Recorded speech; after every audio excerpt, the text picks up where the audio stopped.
Hello everyone, welcome to cooking house YouTube channel. તો આજે હું તમારી જોડે શેર કરીશ ઘરે મેંગો આઈસ્ક્રીમ બનાવવાની રેસીપી।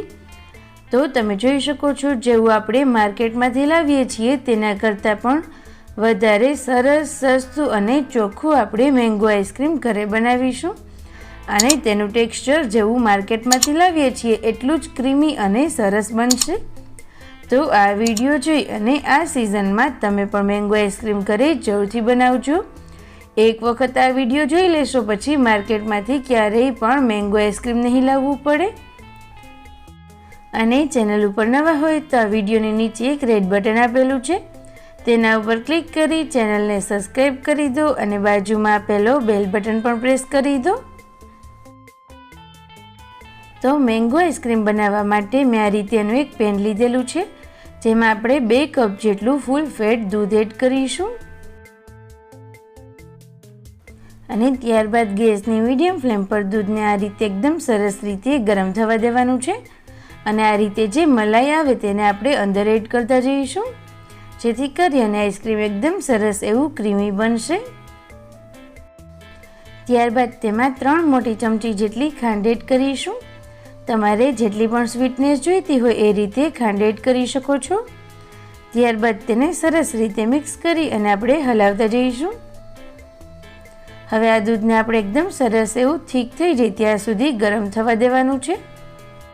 અને જો તમારે ઓછા દૂધમાં વધારે આઈસ્ક્રીમ બનાવવું હોય કે દૂધને ઉકાળવાની વધારે ઝંઝટ ના કરવી હોય તો આ રીતે તમે અડધા કપ જેટલો મિલ્ક પાવડર એડ કરી શકો છો।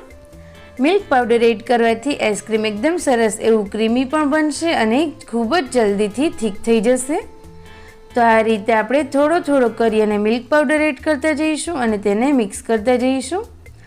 આ રીતે મિલ્ક પાવડર એડ કરવાથી તેમાં જરા પણ લમ્સ નહીં પડે અને ખૂબ જ સરસ રીતે મિક્સ થઈ જશે।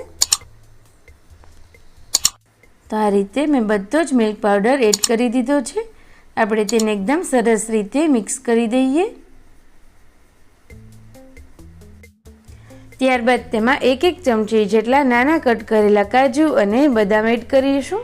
તમે કોઈ પણ ડ્રાયફ્રૂટ્સનો ઉપયોગ કરી શકો છો। ત્યારબાદ તેને પણ આપણે સરસ રીતે મિક્સ કરી દઈએ અને તેની સાથે જ આ રીતે પલાળેલું કેસર એડ કરીશું। કેસર અને ડ્રાયફ્રૂટ એડ કરવાથી આ આઈસ્ક્રીમનો ટેસ્ટ ખૂબ જ સરસ લાગે છે।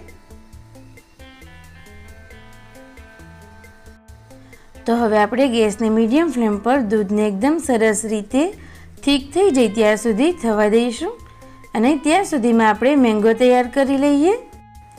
તો તમે જોઈ શકો છો, મેં અહીંયા 2 નંગ જેટલી પાકી કેરી લીધેલી છે।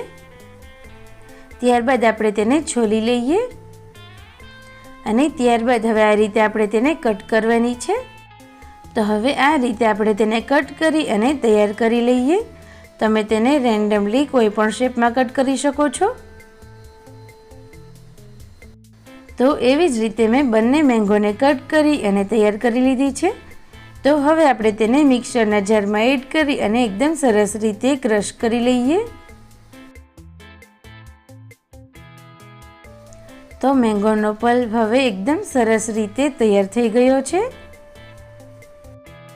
અને અહીંયા તમે જોઈ શકો છો આપણું દૂધ પણ એકદમ સરસ એવું થીક અને ક્રીમી થઈ ગયું છે।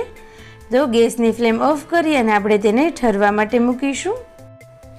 તો હવે આ ટેક્સચર એકદમ સરસ એવું રૂમ ટેમ્પરેચર પર આવી ગયું છે।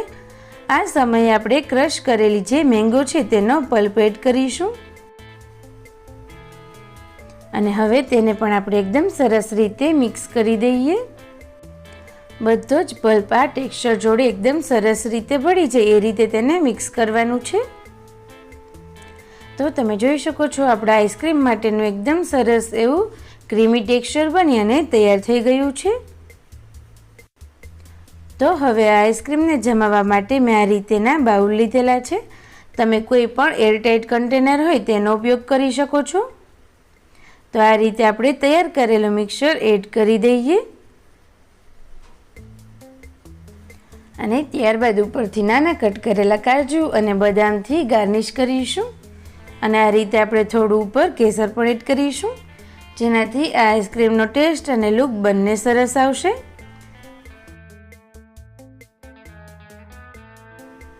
તો હવે આ રીતે આઈસ્ક્રીમને આપણે ફોઇલ પેપરથી કવર કરી દઈશું અને ઓવરનાઇટ તેને ફ્રીજમાં મૂકીશું, જેથી કરીને તે ખૂબ જ સરસ રીતે આઈસ્ક્રીમ બની જશે. તો હવે આપણે ચેક કરી લઈએ. તો તમે જોઈ શકો છો ખૂબ જ સરસ એવું ક્રીમી મેંગો આઈસ્ક્રીમ બની અને હવે તૈયાર થઈ ગયું છે. આ આઈસ્ક્રીમ તમે એક વખત બનાવશો એટલે ક્યારેય પણ માર્કેટમાંથી પણ નહીં લાવવું પડે. તો આ વિડીયો જોઈ અને તમે ઘરે જરૂરથી ટ્રાય કરજો.